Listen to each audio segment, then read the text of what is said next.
Hindi story. खुशी वहीं पर है जहाँ मन प्रसन्न हो। एक बुढ़िया थी जिसके एक पुत्र था। दोनों ही निर्धन थे और बहुत ही कठिनाई में जीवन व्यतीत कर रहे थे। एक दिन बुढ़िया के पुत्र ने अपनी माता से कहा कि यहाँ पर तो मेरे लिए कोई काम है नहीं, आप मुझे अनुमति दीजिए ताकि मैं किसी दूसरे नगर जाऊँ। हो सकता है कि वहाँ पर मुझे कोई काम मिल जाए और मैं पैसा कमाकर वापस आऊँ। बूढ़ी माँ ने अपने बेटे को एक सिक्का दिया और थोड़ी सी रोटी भी यात्रा मार्ग के लिए दे दी। इसके बाद उसने अपने पुत्र को विदा किया। बुढ़िया का बेटा चलते चलते एक बाजार पहुंचा। वहां पर उसने एक बूढ़े भिखारी को देखा। वह चिल्ला चिल्ला कर कह रहा था कि है कोई जो मेरे जीवन के अनुभव को एक सिक्के में खरीदे। कोई भी उस बूढ़े भिखारी की बात नहीं सुन रहा था। इसी बीच उस युवक ने सोचा कि मेरे पास एक सिक्के के अतिरिक्त कुछ भी नहीं है, क्यों न यह सिक्का मैं इस बूढ़े को दे दूं। उसने यह सोचते हुए कि आजीविका का प्रबंध करने वाला तो ईश्वर है, वह सिक्का बूढ़े को दे दिया। सिक्का देते समय युवक ने उस बूढ़े से कहा कि अब तुम मुझको अपने जीवन का अनुभव बताओ। बूढ़े ने कहा कि कोई भी अपनी वर्तमान स्थिति से संतुष्ट नहीं है।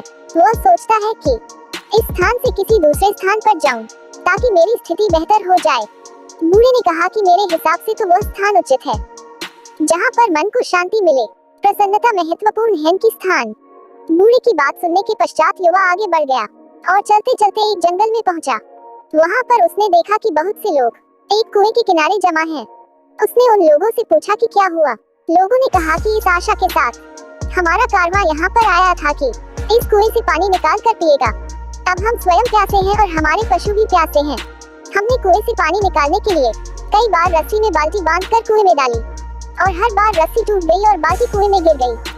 अंत में हमने एक व्यक्ति को कुएं में भेजा ताकि वह हमारी बाल्टियों को वापस ले आए, किंतु वह भी वापस नहीं आया। पता नहीं कुएं में क्या है। युवक ने कहा कि ईश्वर ने मेरी सहायता की। अब तक मुझे एक गाय और एक भेड़ उपहार में मिल चुकी है। कुछ दिनों के बाद अब मैं कारवां वालों के साथ उनके नगर जा सकता हूँ और उनके लिए काम कर सकता हूँ। रात को माँ और बेटे ने खाना खाया। माँ थकी हुई थी अतः जल्द सो गई। युवक ने अपनी जेब से एक अनार निकाला और उसका एक टुकड़ा काटा। अनार के दाने बहुत चमक रहे थे जो जगमगाते रत्न की भांति थे।